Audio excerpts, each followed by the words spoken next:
Entre Mélissa Thuriot et Wilfried Mbappé, il y a un point commun. Au moins un de leurs enfants fait tout le temps résonner cette musique dans le salon.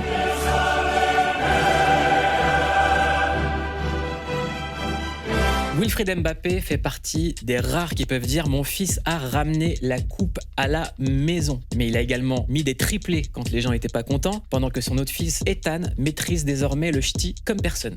Je suis dans le bras, va me donner une bêche, moi je te poussa. Je t'aime, je te care. Mbappé, c'est devenu un nom, une marque, un projet pour certains, un projet dont certains parents abusent, alors qu'on réalise qu'à cet âge-là, tout ce qu'ils veulent les enfants, c'est ouais, jouer au foot, mais aussi chasser des démons qui font de la K-pop.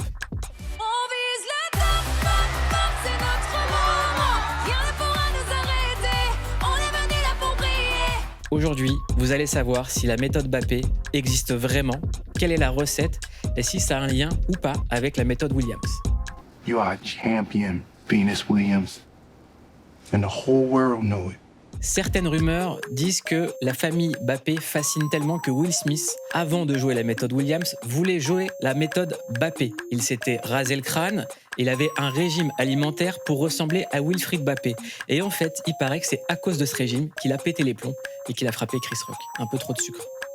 Everybody fucking knows, yes, it happened. I got smacked like a year ago. Fucking last week, I got smacked in the fucking Oscars by this motherfucker. And people like, did it hurt? It still hurts. Dans Tu seras un pro, mon fils, les équipes de Mélissa Thuriot expliquent pourquoi souvent le projet des enfants est celui des parents et que les enfants veulent faire plaisir à leurs parents qui eux-mêmes font de leurs enfants des enfants qui ne sont plus des enfants et qui ne sont là que pour servir les rêves des parents qui sont eux-mêmes les rêves de leurs enfants. Vous avez compris, c'est une inception digne de Christopher Nolan. Dream within a dream, huh? I'm impressed. But in my dream, you play by my rules.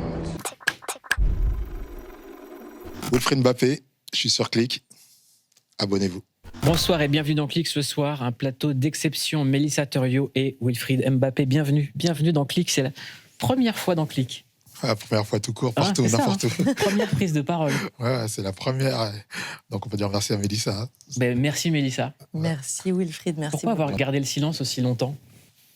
Tout simplement parce que je me sens pas à ma place. Ici, du moins pas ici, mais au niveau média, voilà, moi ma place c'est plus sur les terrains, c'est plus dehors que raconter ma vie ou raconter la vie de mes enfants. Donc ce qui m'importe, moi, c'est ce qui se passe dehors, parce que la réalité pour moi elle est dehors. Vous êtes un ancien éducateur sportif, coach, aujourd'hui consultant TV, vous accompagnez encore toujours des sportifs. Et Mélissa, journaliste, productrice, vous avez produit près de 40 films documentaires, dont un documentaire à voir absolument, c'est le 15 février sur Canal+, à 18h15, sur Canal+, Foot à 21h et sur l'application Canal quand vous voulez. Ça s'appelle « Tu seras pro, mon fils » et dans lequel vous témoignez. Wilfried, pourquoi est-ce que vous avez accepté de témoigner ? Et Mélissa, qu'est-ce qui vous a donné envie de faire ce documentaire? Tu veux répondre d'abord, Wilfried ? Oui, moi c'est simple. Pourquoi j'ai accepté ? Parce que, c'est Mélissa, parce que je me sentais en confiance. Donc pour moi, c'est très important, parce que c'est pas un exercice que j'aime faire et que je veux faire. Donc il y a deux choses. Après, c'est un thème que je connais, sur lequel j'ai bossé très longtemps, qui m'intéresse, d'actualité. Donc il y avait beaucoup de choses qui faisaient qu'aujourd'hui j'y étais. Mais la première chose aujourd'hui, c'est la confiance que j'ai en Mélissa et le projet, le documentaire aujourd'hui qui me plaisait. On a essayé de la trahir, cette confiance que vous aviez avant ? Ouais, si, on me l'a trahi plusieurs fois. C'est pour ça qu'aujourd'hui, j'ai pris moi énormément de recul par rapport aux médias, par rapport à tout ça, parce que j'ai eu des expériences malheureuses, on peut dire ça comme ça, avec les médias. Alors, je mets pas tous les médias dans le même sens, mais c'est aussi une forme de protection de me dire, ok, d'accord. Moi, j'étais comme tout le monde au départ, cette confiance, cette naïveté de dire tout ce qu'on lit, tout ce qu'on voit, c'est la vérité. Donc, j'étais en dehors de tout ça. Et après, quand vous êtes dedans, vous voyez que des fois, la vérité est présentée autrement. Et moi, quelque part, ça m'a dérangé. Donc, au mieux de combattre quelque chose que je ne peux pas combattre, j'ai pris du recul tout simplement par rapport à tout ça. Ce documentaire, Mélissa, il met en exergue plusieurs jeunes qui rêvent d'être sportifs. Comment est-ce que vous les avez approchés et comment c'est né, en fait ? De quel besoin ? Alors, ouais, plus que sportif, c'est le foot. Parce que c'est vraiment aussi l'angle qui est particulier, qui change un peu de ma filmographie où, en effet, j'ai l'habitude de produire des films où on valorise justement des enfances qui sont très malmenées, qui ne sont pas protégées. Et là, on a un socle vraiment d'amour et familial qui est là. Ce qui était intéressant pour nous, avec Laure Grangeon, qui réalise ce documentaire, c'était l'observation aussi en fait, des dérives autour du football amateur. C'est super intéressant de regarder. Vous le savez évidemment aussi tous les deux, mais ce qu'aujourd'hui, ça représente aussi. C'est-à-dire que c'est une tension permanente entre une efficacité, une productivité, et puis évidemment la passion brute des jeunes. Donc, ce qui nous intéressait aussi, c'est de regarder ce qui se passe autour des stades, ce que procure aujourd'hui comme miroir ou comme fantasme aussi de ce que peut représenter le football, et en même temps de garder, ce que je pense que c'est aussi un film qui rend vivant des enfants, des parents, et qui vivent une passion, et c'est quand même aussi merveilleux de pouvoir s'épanouir dans une passion. Voilà, c'est le sport. En Île-de-France, on est le plus grand bassin, je crois, de production de footballeurs, quoi, avant le Brésil. Wilfried, vous êtes père de 3 footballeurs, Kylian, Ethan et Giresse. Vous, est-ce que c'était la passion tout d'abord le moteur, ou est-ce qu'à un moment, quand le côté professionnel a pris le dessus, vous vous êtes dit on change d'envergure, il faut que je change le rapport à mes fils? Non, pas du tout. C'était la passion et c'est toujours la passion. Parce que pour moi, c'est la passion, c'est le moteur. Ça devait être le moteur numéro 1. Aujourd'hui, chez nous, tout ce qui nous a bercé et qui nous accompagne, aujourd'hui, ça reste la passion, parce qu'on est des passionnés de football, on est des amoureux de football. Nous, on mange, on boit, on vit football tous les jours. Moi, vous rentrez chez moi, c'est foot. C'est des matchs en replay, c'est des matchs de national, voilà, des matchs brésiliens. On adore ça, on adore le football. Et c'est ça qui nous a poussés. Moi, c'est ce qui m'a poussé à faire le métier que j'ai fait. Et ce que j'ai essayé de transmettre, et ce que j'ai transmis à mes enfants, c'est cet amour de ce sport. C'est drôle parce que la façon dont vous parlez de foot et de la relation avec vos enfants, on dirait que vous parlez de musique. C'est comme si vous faisiez écouter vos disques. Oui, bien sûr. Pour moi, c'est exactement la même chose. Et c'est ce que je dis. Des fois, je dis à tout le monde, tu vois, c'est une histoire passionnée, en fin de compte. C'est-à-dire que s'il avait fait de la musique et j'étais passionné de musique, c'est pas que j'étais, moi, j'adore la musique. Je suis passionné de musique.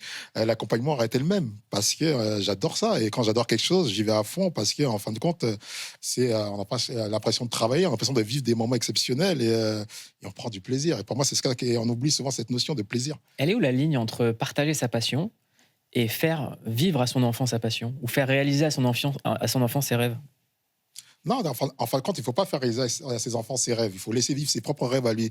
Moi, j'avais des rêves qui sont complètement différents de rêves de mes enfants. J'ai mis du temps déjà à les emmener à mon travail, parce que quand vous allez au travail de votre père qui est entraîneur ou éducateur de foot, moi, j'avais l'impression de ne pas aller au travail. C'est des joueurs de foot et compagnie. Mais moi, c'était mon métier.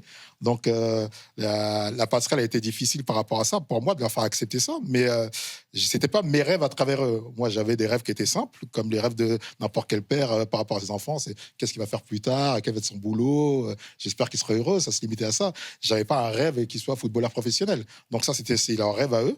Et après, pour moi, ça devient quoi? Ça devient de l'accompagnement. Mais je suis content parce que c'est de l'accompagnement de ma passion. Ils avaient des plans B? Vous aviez des plans B pour eux? Alors moi, j'avais des plans B, eux, ils n'en avaient pas. Nous, par contre, on a toujours des plans B, parce qu'on n'a aucune certitude. C'était quoi le plan B pour On n'a aucune certitude. Moi, mon plan B, c'était l'école. Et même l'école, c'était même mon plan A, c'était même pas mon plan B. Ça a devenu mon plan B par obligation, mais sinon, c'était mon plan A. C'est marrant, parce qu'en fait, on ne vous l'a jamais posé cette question. Non, comme si Kylian, c'était acquis et que ça allait être comme ça. Bien sûr, hein. Je sais pas, ça c'est faudra demander ça aux gens, mais c'est vrai que pour les gens, c'était du acquis, c'est quelque chose qui est construit, c'est quelque chose que j'entends même des fois programmé. Non, nous on a juste programmé nos enfants qu'ils soient heureux. Voilà. La notion de bonheur, elle est importante dans le documentaire, parce qu'en fait, on ne sait pas qui est heureux dans ce film.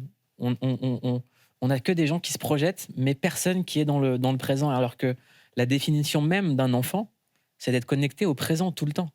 Et là, on voit des enfants qui sont complètement déconnectés du présent. Oui, alors peut-être que c'est dans l'angle aussi de Laure qui montre en effet une spirale, une efficacité, une attente d'un parent. Je pense qu'on voit quand même le plaisir qui sont pris par certains enfants. Moi, Lénie, par exemple, à Marseille, me touche particulièrement parce que je sens quand même un enfant qui vit une passion. Bien sûr, le père a joué au foot, bien sûr qu'il y a une forme de projection, mais j'y vois aussi beaucoup d'amour, beaucoup d'attention. J'ai pas de règle. Est-ce qu'on sait aujourd'hui avec recul s'il y a un parent déconnecté de son enfant qui se fout complètement de ce qu'il fait? Est-ce que c'est mieux que d'être derrière et de le pousser? J'en sais rien. Nous, ce qu'on veut vraiment montrer avec Laure dans ce film, je crois, c'est aussi tout ce qu'il y a autour. C'est-à-dire qu'il y a une violence autour des stades.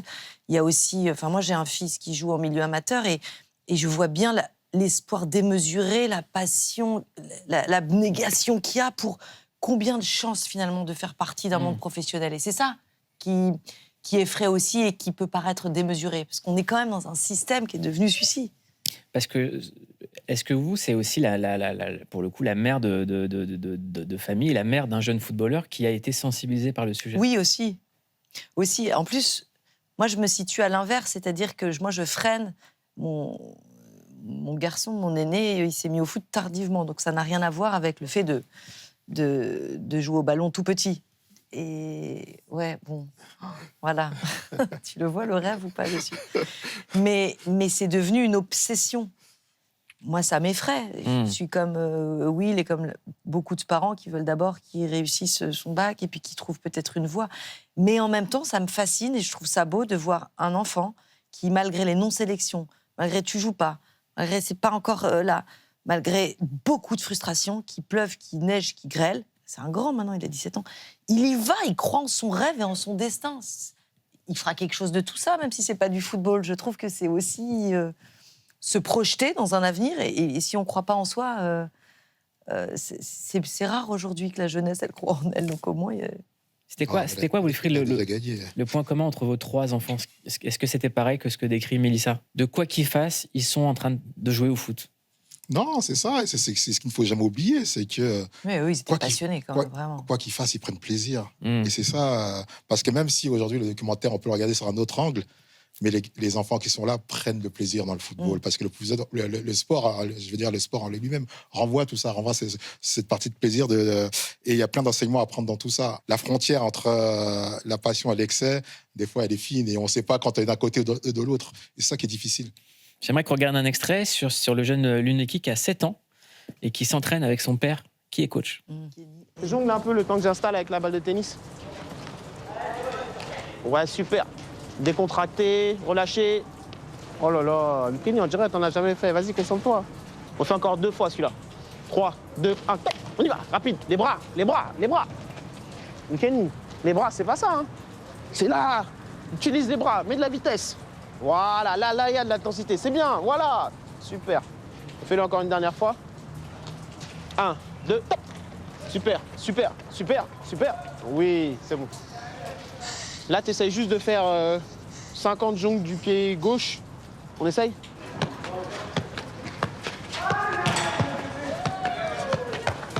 La vie du coach père, Wilfried. Très dur, hein. Ouais. Non, très difficile. Très difficile. Moi, ça m'a fait peur. Voilà. Je me vois un peu dans ça parce qu'en fin de compte, quand vous avez un peu joué, quand vous êtes passionné et compagnie, on peut arriver à ça. Moi, et je le dis souvent, la chance que j'ai eue, moi, vraiment, c'est d'avoir travaillé avant. J'ai vu ça avant moi. Et j'ai eu peur. Pas d'être cette personne, d'être pire que ça. Moi, j'ai eu peur d'être pire que ça parce que je suis passionné, je suis exigeant et compagnie. Et je me vois un peu, je me vois, même si j'ai pas fait ça comme ça, mais je m'y retrouve un peu là-dedans parce que, enfin, ce que je disais tout à l'heure, entre la limite, entre la passion, l'exigence et ce qu'on veut soi, on va arriver à des choses où des fois on a l'impression de maîtriser, mais qu'on ne maîtrise vraiment plus. Le petit est quand même heureux, on voit qu'il prend plaisir et compagnie. Et c'est ça pour moi qui reste important. C'est pour ça que je n'ai pas de jugement à apporter là-dessus. C'est plus de dire il est heureux et que nous, parents, on fasse attention entre la passion, ce qu'on veut, et de la façon dont on l'emmène, ou des fois on pense être dans le vrai. Moi, ce que je vois dans votre regard quand vous regardez cet extrait, c'est que je vous sens nostalgique de cette époque. Ah ouais, si, parce que en fin de compte, il y a quand même une relation que moi j'ai eue, que j'ai vécue, que je n'avais pas, que j'ai essayé de trouver autrement parce que je travaillais beaucoup. Et c'est mon fils qui m'a emmené à ça, Kylian, et qui m'a dit à un moment, ouais, viens, on va faire des passes, viens, on va faire des... Et c'était plus moi la façon, j'ai vu ça pour le fils. J'avais pas de relation avec lui parce que je partais tôt, je rentrais très tard. Et lui, c'est pareil, il avait école, donc c'est sa mère qui l'emmenait, qui le récupérait. Et à un moment, on s'est retrouvés, nous, dans des exercices comme ça. Et c'était moi la seule façon d'être enfin seul avec lui. Et moi, mon plaisir, il était là. C'était même pas de l'entraîner, c'est de me dire, je l'ai que pour moi pendant X temps. Et je pense que je prenais plus de plaisir, moi, que lui, en fin de compte. Si, lui aussi, voilà. c'est sûr. Et lui aussi, parce qu'il avait son père et compagnie. Parce que quand vous êtes entraîneur, éducateur, vous êtes pour tout le monde, sauf là. Même quand je l'entraînais, moi, je n'étais pas là pour lui, en fin de compte. Et c'était ce moment-là. Et on est parti de ça. Mais j'ai toujours fait attention. que j'ai toujours ma partie de père, en fin de compte. Pour moi, c'était ça la chose la plus importante. C'est que l'entraîneur ne rentre pas à la maison, parce que quand il rentre à la maison, c'est catastrophique. Pourquoi? Parce qu'il y a que l'exigence, il y a que des objectifs, il y a que ça qui rentre. Il y a peu d'amour, parce que vous avez un but, c'est que vous voulez atteindre. Mais quel est son but à lui? Lui, il veut son père, lui. Il veut pas l'entraîneur. Et c'est quand la dernière fois que vous avez eu vos enfants que pour vous? Ouais, récemment. Si, on était à Marbella, on était en vacances ensemble, tous les trois, ce qu'on n'avait pas fait depuis longtemps. Kylian m'a proposé, ça m'a même étonné. Et ça nous a fait beaucoup de bien, parce qu'on s'est retrouvés à parler de tout et de rien. C'était quand ça? C'était cet été? Ouais, c'était cet été, ouais. Nous, on n'a pas parce qu'on a des emplois du temps un peu compliqués, donc on se voit. Mais c'est rare qu'on se voit sur quelque chose qui est différent du football, quoi. C'est ça, en fait, un moment juste de famille. Ouais, simple. un moment juste de famille, où donc on les a à Noël sur des trucs bien précis. Mais c'est vrai que de les avoir, des fois, ce que j'appelle hors du temps, c'est un truc qui n'est pas programmé, de se dire, allez, on y va, on se retrouve, nous, en famille, et on joue, on s'éclate, on rigole, on va parler foot, on parle de foot, on peut parler foot, on parle pas de foot, mais on est enfin le père et ses enfants, quoi, tout simplement. Mélissa, dans le documentaire, il y a cette notion de rêve qui est omniprésente et en fait qui rassure. C'est qu'on pourrait avoir le côté cynique de voir des enfants adultes, alors qu'en fait, ils continuent à rêver, ces enfants. J'aimerais qu'on écoute. C'est quoi ta coupe qui te ferait rêver? Soit la Coupe du Monde, soit la Ligue des Champions. D'accord. Ou le Ballon d'Or. Ok. Tu vas voir les trois? Oui. On verra. C'est le père qui rêve aussi fort que surtout que Kenny. Pareil pour vous? Non. Non. Vous avez eu la Coupe du Monde. Ouais, moi, j'ai eu énormément déjà.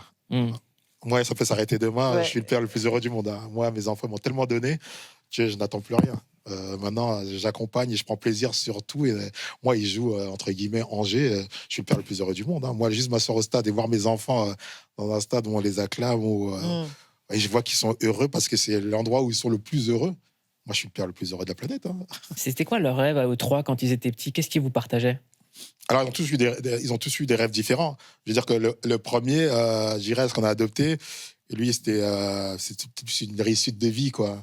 Donc, son rêve, et c'est ce qu'il a réussi à faire, c'était de changer sa vie, réussir sa vie. Et Kylian, c'est un passionné, c'est des rêves de grandeur, c'est des rêves de ce qu'il a fait, ce qu'il a fait, ce qu'il continue à faire aujourd'hui. Donc, lui, il avait ses rêves de devenir le plus fort, le meilleur. Et voilà. Ethan, c'est encore différent. C'est un passionné qui est arrivé tard parce qu'il a été accompagné plus par ce qu'avaient fait ses grands frères. Voilà, donc il est arrivé dessus. Il aimait le foot. Et c'est avec le temps qu'il a adoré le foot. Donc aujourd'hui, lui, il a aussi ses rêves qu'il accomplit aussi petit à petit à Lille. Et le papa, il en est fier, quoi. Est-ce qu'il y a des moments où vous avez détesté le foot? Vous en avez voulu au foot? Oui, bien sûr. Oui, bien sûr. Bien sûr, cet harcèlement quotidien et compagnie, j'ai détesté le foot pour ça. J'ai détesté le foot aussi par rapport à des fois de l'injustice, mais ça, c'est normal. L'injustice, il y en a partout autour de nous. J'ai détesté aussi le foot par rapport au regard qu'on avait sur mes enfants. Mais j'adore le foot. Ça, j'ai détesté le foot, c'est une partie infime, en fin de compte, de ce que ça m'a renvoyé. J'ai détesté des moments, mais ce qui n'a pas fait de ce que je pense du foot, ce que je pense du sport en général. J'adore le foot et rien ne me fera détester aujourd'hui le foot, parce que le foot est mon essence à moi. Moi, j'aime ce documentaire, Mélissa, parce que je regarde plus de documentaires sur des sportifs que de matchs. Je préfère me poser devant un docu que de regarder un match. C'est la question que je voulais poser. Est-ce que c'est pareil pour vous? Est-ce que c'est pas finalement le mental des grands sportifs qui est plus intéressant à documenter, je veux dire? Que personne, même que mère qui se met à regarder des matchs et à essayer de connaître le football, c'est toujours la dimension psychologique, humaine et la trajectoire. Moi, je connais la trajectoire de l'homme et du père, et je me dis, c'est fascinant de réussir dans un milieu qui est quand même aujourd'hui si oppressé, oppressant aussi. Et moi, je vois la joie simple, familiale qui sait être préservée de ça. C'est surtout ça, en fait, la recette. C'est pas ce projet Mbappé dont beaucoup de familles s'inspirent et continuent de fantasmer, un projet clé en main d'un père qui a réussi à amener ses enfants au plus haut niveau. Parce que c'est ça aussi le déclic aussi d'avoir Wilfried dans le film, c'est que beaucoup nous ont cités. Il y a le projet Mbappé. Pourquoi moi, le mien, je ne l'amènerais pas au plus haut? J'aimerais qu'on écoute Kylian à ce sujet. Qu'est-ce que tu as à dire aux parents qui, des fois, peuvent mettre la pression à leurs enfants ou à d'autres... Le projet Mbappé, voilà. c'est ça. arrêtez ça, coupez tout. C'est Kylian Mbappé qui vous le dit, quoi. Coupez tout. Mes parents, ils m'ont jamais mis la pression, moi. Mon père, il m'a jamais fait faire des tours de terrain à 6h du matin avec un chrono. Non, c'est pas vrai. Moi, ils m'ont laissé m'éclater à la base. C'est quand ça a commencé à devenir sérieux. C'est vrai que j'ai eu une discussion avec mes parents très tôt. Qu'est-ce que tu veux faire? Tu veux être footballeur? Quel type de footballeur tu veux être? Voilà. Mais si tu veux être... moi, je dis, je voulais être un grand. Je veux être l'un des meilleurs du monde, moi. Je veux personne devant moi. Ah, mais il faut faire ça. Mais c'est moi qui l'ai choisi. C'est pas mon père qui me l'a imposé. Et pourtant, mon père, c'est un malade de foot. Il était bien content que j'ai pris cette décision. Mais voilà, moi, mes parents, ils m'ont jamais poussé... Ils m'ont poussé à l'école. Ça, c'est vrai. Ouais. Ouais, s'ils veulent pousser leurs enfants, qu'ils poussent leurs enfants à l'école. Mais le foot, il faut que ça vienne d'eux. Vous avez vraiment le même, mais c'est fou. Ouais. Ouais, vous avez la même répartie. La même répartie, mais c'est là où tu vois que c'est son fils et qu'on est vraiment dans la même Non, bravo. façon d'avoir pratiqué ce sport. Le point de vue du père Oui. sur le projet Mbappé, j'aimerais l'avoir. Il a résumé. Oui, il l'a bien résumé. Il a Il me le dit résumé, pareil en plus. Et moi, je rejoins tout à fait ce qu'il vient de dire. C'est que le projet Mbappé, c'est quoi le projet Mbappé? C'est un père qui accompagne son fils sur un rêve, sur une activité, sur une profession. Mais on le fait tous. On a tous des projets Mbappé alors. Parce que le projet Mbappé, c'est ça, c'est uniquement ça. C'est pas, moi, je me suis pas, il a raison, je ne l'élevais pas à 6h du matin pour faire des tours des terrains, je faisais pas des entraînements supplémentaires, j'ai pas fait tout ça. Des fois, je croise des parents sur les terrains, ils me disent, ouais, je fais comme vous, ils sont en jean, un sifflet à la main, en chemise, et en train de faire des tours des terrains, des abdos, des frappes. J'ai pas fait ça, moi. Je sais pas, c'est quoi ce mythe? Je n'ai pas fait ça. Alors, donc, vous faisiez quoi? Je le dis Mais regarde, ouvertement. le père Williams, il faisait ça. Ouais, mais chacun fait. Voilà, il n'y a pas une méthode. Il y a Sinon, pas une méthode, lui, il a on ferait une tous la même méthode. Il n'y a pas une méthode. Moi, j'avais un accompagnement qui était l'accompagnement d'un père. Et voilà, et c'était de l'amusement, amuse-toi. Et il a raison. Et à un moment, quand ça devient sérieux, mais vous apportez d'autres choses parce qu'il va en faire son métier. Donc, vous asseyez avec lui et vous lui posez des questions. Et s'il vous dit, je vais être le meilleur, pour être le meilleur, des choses à faire. Mais c'est parce que vous les faites que vous devenez le meilleur. Et on va revenir toujours à la chose. Il y a aussi une partie mentale. Voilà. Est-ce que vous êtes fait pour être le meilleur? Parce que tout le monde n'est pas fait pour être le meilleur. Tout n'est pas fait à supporter tout ce qu'il faut supporter pour être le meilleur. Aujourd'hui, moi, quand je le vois, je me lève, j'applaudis parce qu'il a vécu des choses aujourd'hui que même moi, je ne sais pas si j'aurais été capable de les vivre. Lesquels, par exemple? Voilà, bah, tout ce qu'il vit tous les jours, tous les 24, toutes les heures, toutes les secondes, on parle de lui. Qui est prêt à ça? Personne. Des gens, j'entends les gens, oui, il a été programmé. Mais c'est quoi être programmé? J'arrive pas à comprendre. Comment on l'a fait pour le programmer? Non, c'est parce qu'il a cette force de caractère. Alors, c'est sûr, moi et sa mère, on lui a transmis certaines choses. L'éducation lui a transmis certaines choses, l'amour qu'on lui a donné et compagnie lui a transmis certaines choses, mais c'est sa force aussi. Mais cette force aussi là, parce que nous, on a emmené du calme autour de lui à chaque fois. Même dans les échecs, on est là parce que c'est un jeu pour nous. Pour moi, c'est un jeu, c'est un sport. Ce n'est rien d'autre. Et on en fait aujourd'hui quelque chose d'exceptionnel. On dirait que le football est devenu la chose la plus importante au monde. Tout le monde donne son avis, ça fait la une partout. Pour moi, ça reste un sport et un jeu. Hein. Vous pensez qu'on l'a déshumanisé, Kylian? Non, pas du tout. Je pense que quelque part, il s'est protégé, comme moi j'ai fait. C'est qu'à un moment, vous mettez une coquille autour de vous et les gens voient que votre coquille. Parce que c'est ce qu'on montre. Ouais, mais on est tout à l'intérieur de cette coquille. Heureusement qu'on garde notre part d'humanité, parce que sinon, si on perçait, il nous reste quoi? Qu'est-ce qu'il nous reste? Rien, pas grand-chose. Et moi, ça, par contre, oui, c'est mon combat, qu'on garde cette part d'humanité, parce qu'on est monsieur tout le monde, pour moi, du moins, entre guillemets. Et je veux quand on rentre chez nous, on ferme la porte, on est, et Mélissa peut en témoigner, on fait des bêtises, on rigole, on s'éclate, on se chambre, on se taquine, comme monsieur tout le monde. Et il faut qu'on garde ça. Et ça, c'est nous, les parents, on a fait pour qu'on préserve ça. Qui chambre plus qui dans la famille? On est beaucoup de taquineurs, nous, on chambre beaucoup. Je vais dire que c'est moi quand même. Ouais, parce qu'il dirait la même chose. C'est le plus grand des mocards. Hein. C'est moi Pas quand que même. Et ça aussi été notre moteur parce que les parents, quand vous faites un mauvais match, moi j'ai vu des scènes où le père marche 15 mètres devant, le petit 15 mètres derrière, et ça tire la tronche. Moi je vais le chercher, je chambre. Je chambre son match, je rigole, je détends le truc parce que ça reste que du sport. Ouais, le plus lourd, c'est la déception du parent sur un échec, ou sur une mauvaise perf. C'est ça qui fait le plus mal. C'est pas d'accompagner. Il y a la marchandisation de l'éducatif aujourd'hui. Il y avait peut-être pas ça à l'époque, mais regarde le coaching privé, les académies. Il y a des gens, ils font des prêts pour mettre le maximum de dispositifs autour d'un petit. Qu'est devenu le football? La réussite sociale. Oui, c'est un vecteur d'émancipation. Et c'est ça, c'est contre ça que moi j'essaie de me battre. sans jugement, parce qu'on ne peut pas juger quelqu'un, on ne sait pas. On ne connaît pas les problèmes familiaux qui sont, on ne connaît pas sa situation familiale. Moi, j'ai entraîné un club, j'étais responsable d'un club pendant X temps. J'avais des fois des éducateurs qui disaient « Ouais, mais elle est partie pourtant, ouais, elle a fait ceci. » Tu ne connais pas sa vie. Porte pas de jugement quand tu ne connais pas la vie des gens. Parce que c'est facile. De l'extérieur, c'est facile. On peut tous le faire. Si tu veux porter un jugement, apprends à la connaître. Et je pense que ton jugement, il va changer. C'est pour ça que moi, je ne porte aucun jugement, parce que je ne connais pas les gens. C'est parce que les gens ils vous renvoient que ce prétexte, vous les connaissez. Non, je ne les connais pas. Quand je veux les connaître, je m'intéresse à eux. Ça, c'est des phrases qu'on affirme quand on a été soi-même victime de jugement. Oui, bien sûr, oui. Mais on l'est, non, on l'a été. C'est lequel qui vous a fait le plus mal ou le plus injuste? Non, mal, non, parce que moi, je prends du recul dans ça. Donc, mal, je dirais pas, non, il y a des choses qui vous touchent et compagnie. Ce qui me touche, en fin de compte, c'est pas trop ce qu'ils disent, ce qu'ils ont dit. Ce qui me touche, c'est plutôt la réaction des gens que vous aimez, de vos proches. Moi, ce qui me faisait mal, c'est la réaction de ma mère. Ouais. Nous, notre cercle, ça va, on le vivait plus ou moins bien, on en rigolait, on déconnait. Des fois, même, c'était marrant, donc on en rigolait. Des fois, il y a des gens, ils disent des trucs, ils ont l'impression que c'est dur, mais ça nous fait rire, nous, parce qu'on connaît la vérité. Mais moi, ce qui me touchait, c'était des fois parce que ma mère, c'est l'ancien temps, c'est que quand elle allumait sa télé, pour elle, tout ce qui sort de la télé, c'est la vérité. Donc, elle ne comprenait pas. Donc, il fallait lui expliquer que non, c'est pas la vérité. Et si tu veux la vérité, appelle-moi. Je suis ton fils, pourquoi tu m'appelles pas? Tu auras la vérité. J'étais à 2 doigts, moi, de rentrer chez elle, couper le fil de la télé pour qu'elle puisse voir ce qui se passe. Maintenant, ça va beaucoup mieux parce qu'elle ne regarde plus, quasiment plus. Mais avant, elle regardait tout, elle lisait tout. Et pour elle, c'était une fierté. C'est vrai que la première fois que vous avez votre une dans un journal, ma mère, c'est le plus beau jour de sa vie. C'était plus, moi, c'est plus ça qui me touchait, c'était voir comment ma mère, elle vivait ça, dans l'état où ça la mettait, que ce que les gens disaient. Parce que je prends vachement de recul dans tout ça, moi. Mélissa, j'ai la même question. Qui est-ce qui chambre le plus à la maison? Mon fils, tout gros des chambreurs. C'est lui qui vous Pas de parle, quoi. répartie. Ouais. Ouais, il est meilleur que son père et tout.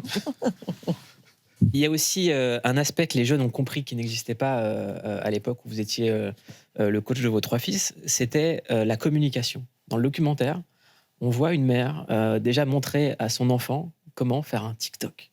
Regarde. Chez nous, c'est un travail de famille d'accompagner Mohamed donc dans son travail de joueur pro, notamment sur le montage des vidéos, sur TikTok. Et la deuxième que tu m'as envoyée, il faut que je la mette à la fin, c'est ça, tu m'as dit? Il est bien ce son.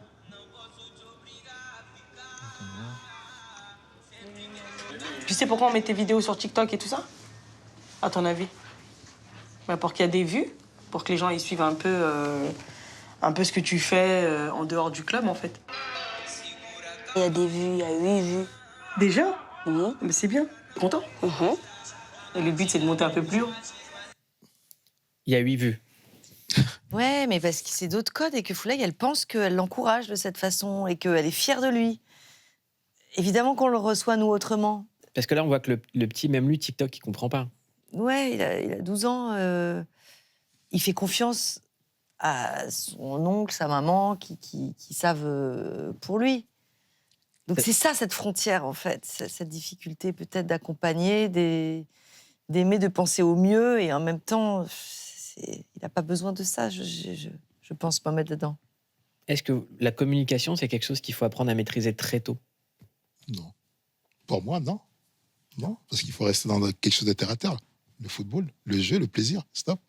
Pourquoi vous avez besoin de communiquer à qui, à quoi, pourquoi faire? Non. Maintenant, après, il faut vivre avec son temps. Moi, c'était pas mon temps à l'époque. Aujourd'hui, on vit avec les réseaux que moi, je n'ai pas et je me porte très bien. On vit avec les réseaux, il faut vivre avec son temps. Donc, voilà. Après, qui est le plus fier aujourd'hui? La mère ou le fils? On revient toujours à la même chose. Hein. Vous, les réseaux, c'est quelque chose où vous tenez à distance? Ouais, je me tiens à distance. Pourtant, c'est quelque chose que quand ça arrivait, j'ai trouvé ça très bien. C'est-à-dire qu'aujourd'hui, n'importe qui peut faire sa propre publicité, dire j'ai fait ça et compagnie, et j'ai trouvé ça. Mais j'ai vite vu les dérives. Et je ne voulais pas y participer. C'est ça qui est fort. Et quelle protection aujourd'hui? Et aujourd'hui, je ne sais pas ce qui se dit, je ne sais pas, voilà. Et je me porte très bien ça. Une qualité de vie. Vous avez tellement de chance. Je vais bien croire. Ouais. Quand je vois des fois ce qui s'y passe et comment ça met l'état de certains, je dis, je suis bien content de ne pas y être.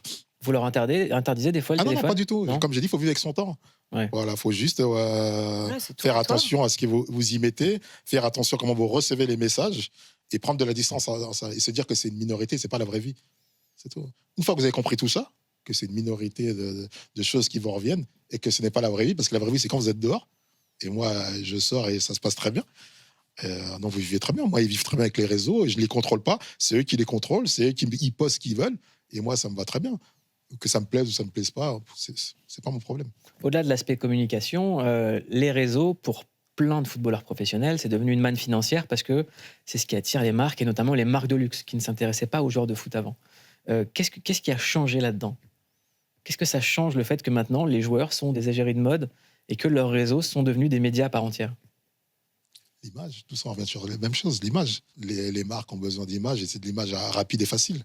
Ce qu'aujourd'hui, c'est quelqu'un qui va avoir, je sais pas combien de followers ou je sais pas quoi.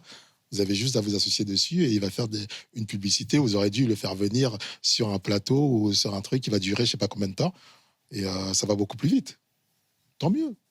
C'est win-win, quoi. C'est gagnant-gagnant. Et moi, de ce côté-là, les réseaux ne me posent pas de problème. Vous aviez eu très tôt conscience de la valeur de tout ça ? Que tout ça, ça avait une valeur, que c'était pas juste, comme vous dites, un win-win ? Non, sa mère, oui. Sa mère a eu conscience très tôt que c'était important, que s'associer aux marques qu'on veut, c'était important. Avoir un chemin bien tracé, c'était important. Parce que ne pas faire, je ne veux pas dire avec n'importe qui, n'importe quoi, mais c'est quasiment ça. C'est avoir une feuille de route, quoi. C'est-à-dire qu'à un moment, on a eu... à dire oui, les paris sportifs. Mais moi, j'ai une vraie histoire avec les paris sportifs. Je suis d'une génération où les papas allaient au PMU et claquaient tout l'argent et après rentraient chez eux. Et maman, elle disait, écoutez, je dis pas chez moi, hein, mais où est l'argent de la paye ? Ah mince, c'est au PMU. Donc aujourd'hui, moi, j'ai une vraie histoire avec ça. Je me voyais mal que mon fils représente les paris sportifs. Mais je n'ai pas dit que ce n'est pas bien. Ça, chacun fait ce qu'il veut. J'ai pas de jugement là-dessus. C'est que moi, j'ai une plaie ouverte avec ça. Et c'est une question de valeur, c'est uniquement ça. Vos enfants, ils ont grandi avec cette plaie ouverte ? Oui, bien sûr, oui, parce que vous transmettez ce que vous avez vécu. De toute façon, moi, je dis souvent que vos enfants ont une partie de vos blessures. Hein. Il y a un extrait que j'aimerais qu'on regarde. C'est un extrait où il y a un personnage qui arrive tôt ou tard dans la vie d'un footballeur, c'est l'agent. Et il y a une discussion entre un jeune et un agent. L'accompagnement d'un joueur mineur, il est réglementairement très encadré, d'accord ? Donc on ne fait pas n'importe quoi avec un joueur mineur. Les contrats sont signés avec les parents. Ce sont des contrats dans lesquels il n'y a aucune rémunération. Et l'idée, c'est d'essayer de te donner au maximum les clés pour comprendre cet univers. Ce qui va m'importer, c'est ce que toi, tu as envie de faire, en fait. Mon objectif principal, c'est signer pro. D'accord. C'est avoir le sport-études pour pouvoir faire le foot et l'école en même temps. Ouais. Parce que mon père est très exigeant sur l'école. Il a raison. Franchement, après, il n'y a pas d'autre chose que je veux dire. Hein. Un club que j'ai de cœur, le Real Madrid. Et voilà. Et tous les joueurs ont rêvé. Hein. Le rêve fait partie du jeu. Comme je le dis souvent, j'ai pas la boule de cristal. C'est-à-dire que je peux pas m'asseoir ici aujourd'hui avec toi, avec ton papa, et dire, voilà, oui, j'ai vu jouer Lenny, quand je sais, et à son sujet, je sais. Non, je peux pas dire ça parce que je sais rien, en fait. Mélissa, je trouve que c'est une des scènes les plus dingues du documentaire parce qu'on la voit jamais. Pas d'avoir réussi à les convaincre aussi, quand même, ça n'a pas été Comment vous avez simple, fait ? Alors, Laure, d'abord, ça fait très très longtemps qu'elle est en lien avec les familles, les 3 familles qu'on suit, et ça, on lui doit ça. Et j'ai réussi à convaincre cet agent de me faire confiance, de lui montrer aussi ce que je garderais. Je travaille toujours en bonne transparence aussi, parce qu'il était très craintif et qu'en général, évidemment, c'est totalement confidentiel. Bon. On lui a donc montré les passages qui sont les siens. Mais je trouvais intéressant d'être vraiment sur une première rencontre. C'est pour ça que je lui ai dit, faites-moi confiance, si ça ne vous va pas, on jette. Et puis, je ne le monte pas. Mais commencez la rencontre avec un jeune. Parce que c'est vrai que ça rejoint ce que tu dis. C'est-à-dire, en fait, c'est quoi, du coup, l'accompagnement ? Puisque c'est un mineur, il ne peut pas y avoir de contrat, tu n'es pas rémunéré. Mais du coup, quelle étape ? Tu vois, de quelle façon tu vas rendre plus visible cet enfant ? C'est un questionnement, en fait, sur un début de carrière. Aussi, moi, je trouve le plus intéressant dans ce qu'il dit, c'est quand il dit « je ne peux rien promettre, je n'ai pas de boule de cristal ». Et d'ailleurs, il a pour l'instant, Lenny, là, il fait des essais au centre de formation de l'OM. Je croise les doigts pour lui. Mais ça, c'est, je crois, c'est les clubs qui ont repéré entre eux. C'est pas forcément passé par...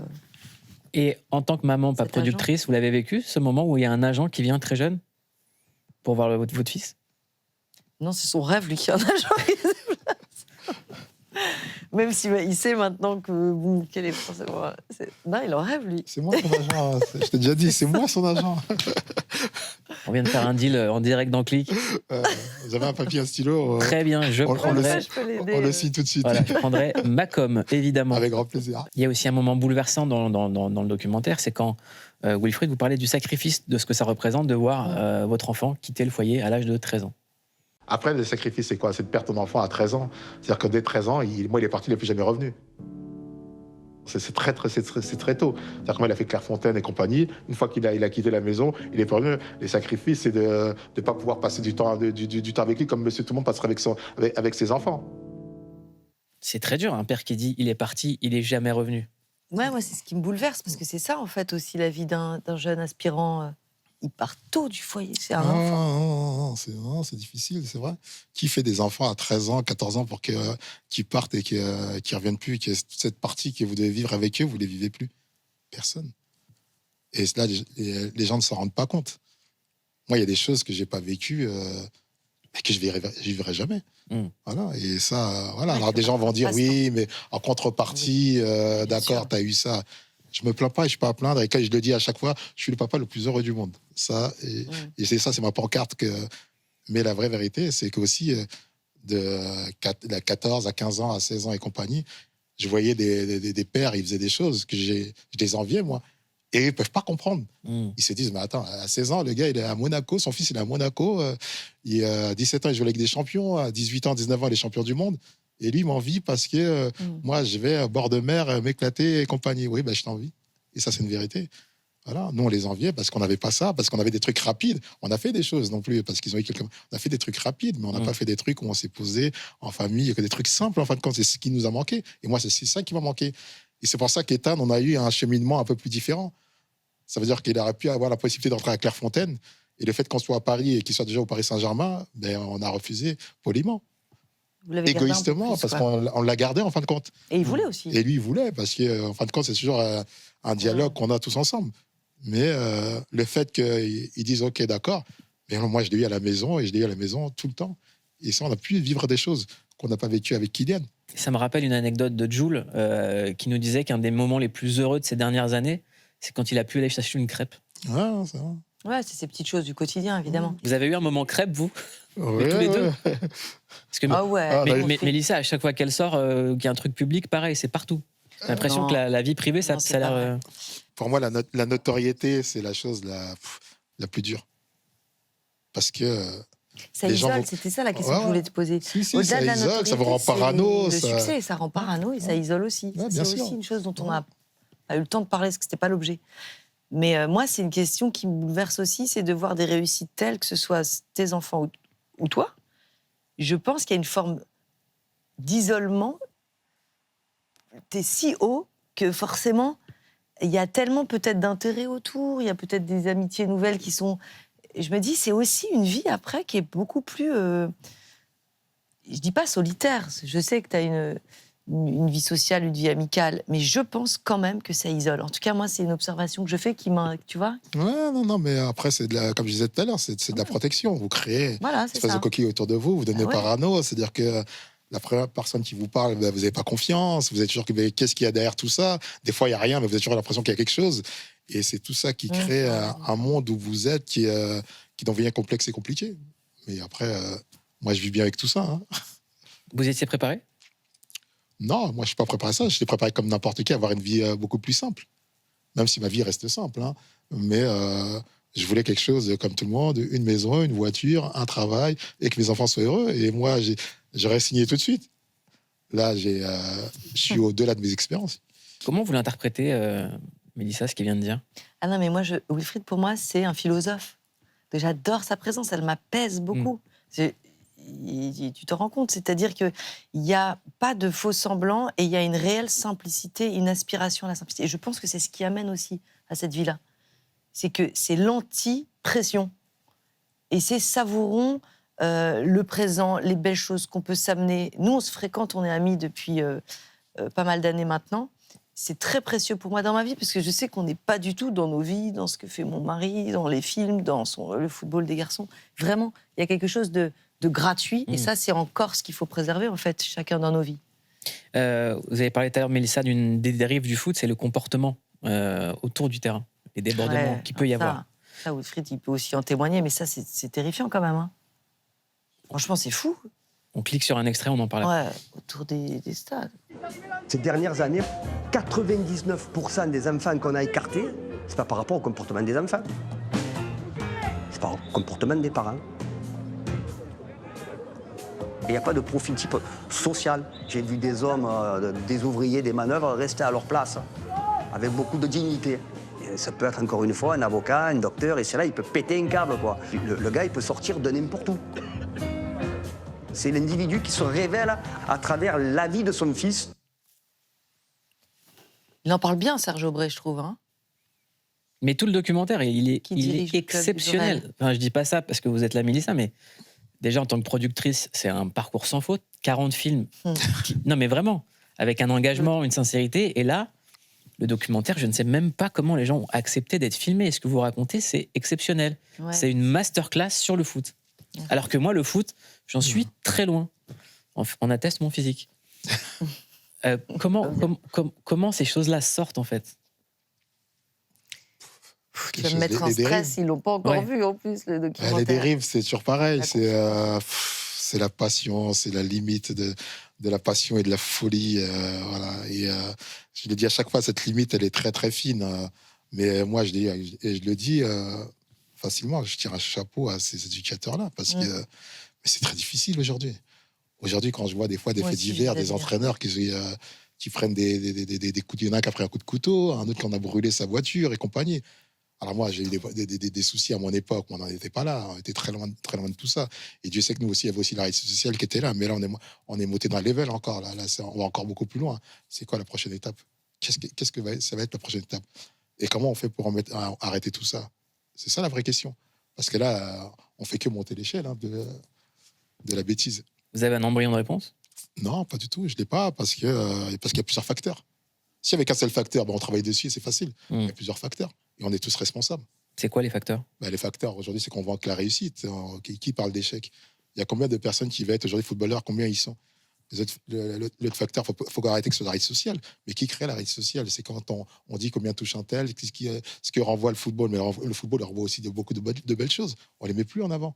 Qu'est-ce qu'on met en avant aujourd'hui? On met en avant ce que touche le joueur, on met en avant ce que ça rapporte, on met en avant sa voiture, on ne met plus en avant le plaisir que tout simplement de jouer devant 50 000 personnes. Le plaisir de rentrer avec une fierté avec tes parents qui sont dans la tribune et qui sont fiers de ça. C'est ça qu'il faut mettre en avant, c'est tout ça. Et de dire aujourd'hui, c'est parce que tu n'es pas footballeur que tu n'es pas heureux. Moi, je ne suis pas footballeur professionnel.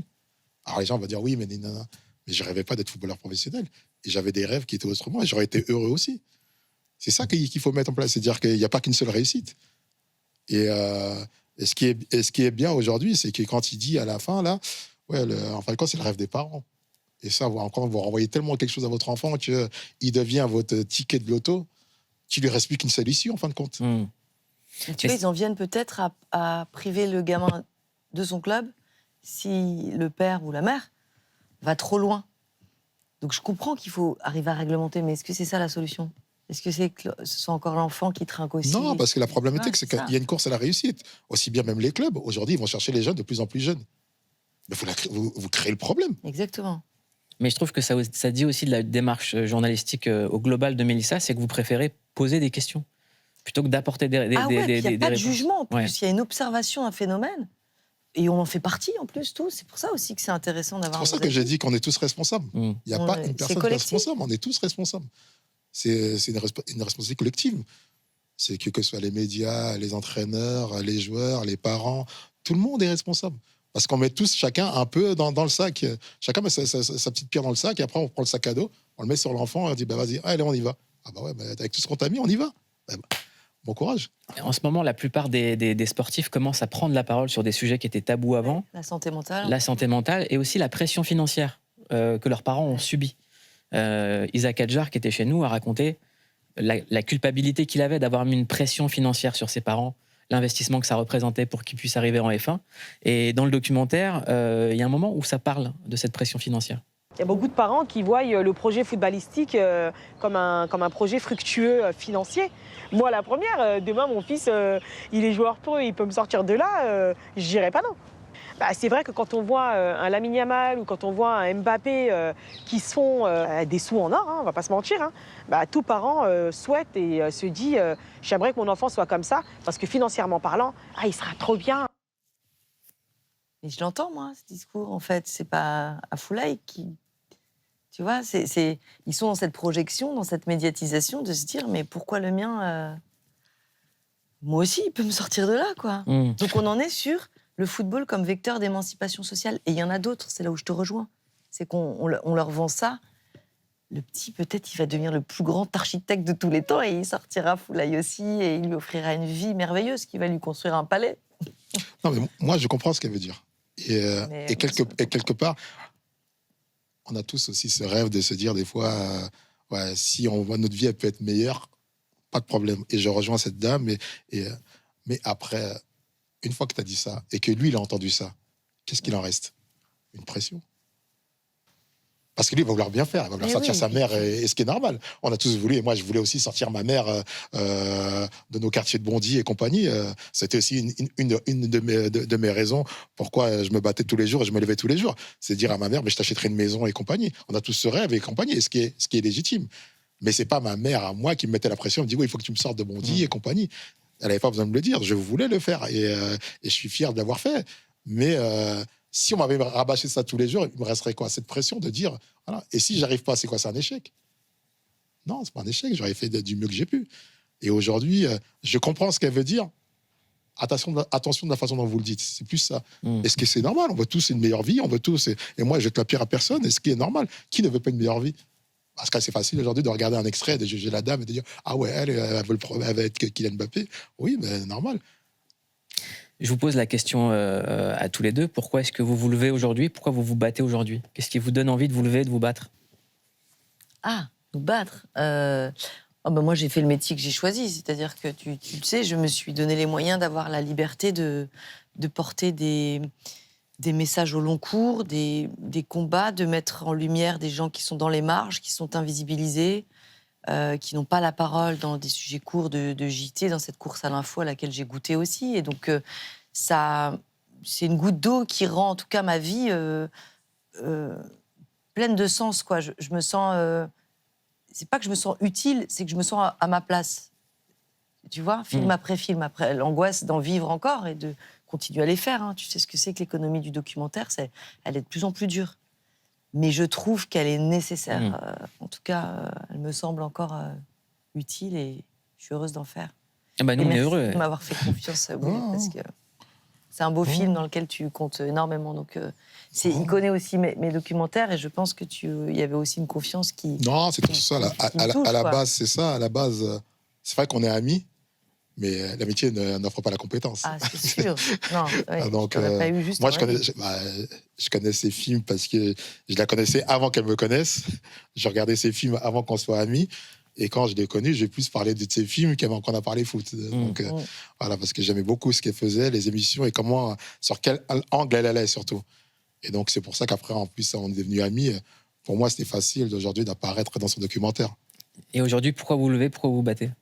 Alors moi, c'est simple. Je me lève aujourd'hui parce que j'ai choisi mes combats. Et c'est une force pour moi aujourd'hui. Pour moi, avoir le choix, c'est une force. C'est ce que je n'avais pas avant. Aujourd'hui, j'ai le choix de mes combats, les choix de mes idées, les choix de ma parole et les choix de dire ce que je veux, où je veux et quand je veux. Et c'est ça, c'est pour ça que je me lève tous les matins, c'est de dire, essayer de kiffer ma vie, quoi. Moi, c'est ce que je dis souvent, et j'en parle avec moi ça. Je veux kiffer ma vie. Je veux rien d'autre. J'attends rien d'autre. C'est que je vais, chaque jour, je veux qu'il soit meilleur que celui d'hier. C'est tout. Et d'apporter autour de moi aussi ce plaisir, même avec des gens que je ne connais pas. C'est-à-dire que des fois, j'ai des projets sociaux et ça me fait plaisir. Je prends plus de plaisir des fois sur des projets sociaux que d'aller voir un match de Ligue des Champions. Parce qu'aujourd'hui, je peux réaliser ces choses que j'avais avant, que je faisais dans mon petit coin à Bondy, de ramener une petite paire de baskets et compagnie, que j'ai toujours fait. Et aujourd'hui, je le fais à des échelles qui sont beaucoup plus grandes. Et c'est mon kiff. Et des fois, les gens ils disent merci. Je t'ai pas besoin de me remercier. Le plus heureux, c'est moi. En fin de compte, aujourd'hui, quand je fais plaisir, le plus heureux, c'est moi. Et c'est ça mes combats aujourd'hui. C'est rien d'autre. Quand on voit le documentaire, on a envie de vous poser la question, est-ce que le football, il a changé? Ah oui, malheureusement. Mais il reste beau. C'est quoi la différence entre les petits qui sont dans ce documentaire et ce que vous avez connu avec vos enfants? T'as eu, toi, quoi, on dit, c'est ça? Ouais. Non, c'est les mêmes. C'est des passionnés, ils ont les mêmes rêves, ceux qu'on leur a rajouté d'autres choses. Et les choses qu'on leur a rajoutées, c'est pas que des bonnes choses. Donc, ils ont des rêves uniquement de réussite pour certains, de se dire j'ai qu'une voie, j'ai qu'une clé. Et moi, ils avaient aussi des rêves d'être champion du monde, des rêves d'être le meilleur buteur, mais j'entends plus trop ça, moi. J'entends plus, je veux sortir maman, je veux sauver ceci, je veux gagner ceci. Et c'est ça qui me dérange. Mais ce sont les mêmes diamants, parce qu'il y a toujours la même chose qui les relie, c'est quoi? C'est le football. Le monde, ballon, hein. Le monde, il est plus dur pour eux maintenant? Oui, bien sûr, parce qu'aujourd'hui, le monde est plus dur pour tout le monde. Parce que c'est ce que ça dit, en fait. Si leur urgence, elle est financière et pas sportive, c'est que le monde est devenu beaucoup plus dur. Ouais, mais aujourd'hui, vous le voyez aussi bien que moi, les écarts se creusent. Ben oui, il y a les impasses partout. Socialement, je comprends, moi, qu'on s'accroche à des rêves aussi inaccessibles. Tant que l'ascenseur social reste en bas, on va chercher quand même les fenêtres de lumière. Est-ce que les médias, mais de tout temps aujourd'hui... Mais ça, je vais dire que quelque part, c'est notre rôle à nous. Nous qui venons d'en bas, entre guillemets, qui venons d'en bas et qui sont aujourd'hui un peu plus haut, un peu plus médiatisés. Mais c'est à nous aujourd'hui de transmettre certains messages, c'est à nous aujourd'hui d'accompagner ces personnes et de leur dire oui, ok, mais il n'y a pas qu'une voix, il n'y a pas que la voix du foot, il y a d'autres voix. Et voilà. Moi, j'avais du mal avant quand on venait chez moi à Bondy et qu'on avait l'impression qu'on faisait que des footballeurs ou des rappeurs. Même si j'étais fier de dire qu'on a un super footballeur ou un super rappeur. Mais je voulais aussi qu'on dise, oui, on a une personne qui s'appelle Amidi, que vous connaissez, qui vient de chez nous, qui produit des films, qui a fait des films et compagnie. Moi, j'ai des gens de chez moi qui sont docteurs, qui sont médecins, qui sont avocats. Et je voulais en parler, de dire, oui, d'accord, je suis content qu'aujourd'hui, il y ait des footeux et qui représentent, parce qu'aujourd'hui, médiatiquement, c'est plus puissant. Mais je suis content de dire qu'aussi chez nous, dans des conditions difficiles, on sort aussi des avocats, on sort aussi des docteurs, on sort aussi des personnes qui font des grands films. Bah voilà, ça fait du bien de vous entendre. Il devrait parler plus. Non, moins. Merci beaucoup, Mélissa. Merci, Wilfried. Avec plaisir. Il faut absolument cliquer sur ce documentaire. On devait parler de plein de choses. On devait parler de Mobland, votre série préférée. On devait parler des Sopranos. Mais en fait, on n'a parlé que du meilleur documentaire. Et c'est Mélissa Torio qui l'a produit. Merci, Mélissa. Voilà. Ça c'est Laure s'appelle Grangeon avec Wilfried. Merci, Mouloud. Tu seras pro, mon fils. Et c'est à voir quand vous voulez sur l'app Canal. On clique fort. Merci beaucoup. Merci beaucoup. Merci. Merci. C'est Mélissa Torio. On est sur Click. Abonnez-vous.